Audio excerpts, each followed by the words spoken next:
That's really good.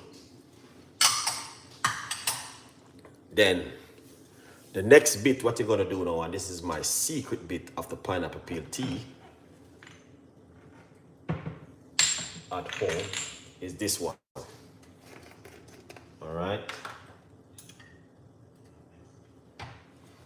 is this right here. Just put a pinch of turmeric inside of the water. Not too much. It's just gonna change the color. All right, you can use fresh turmeric, or you can use also just a powder one if you like to. Yeah.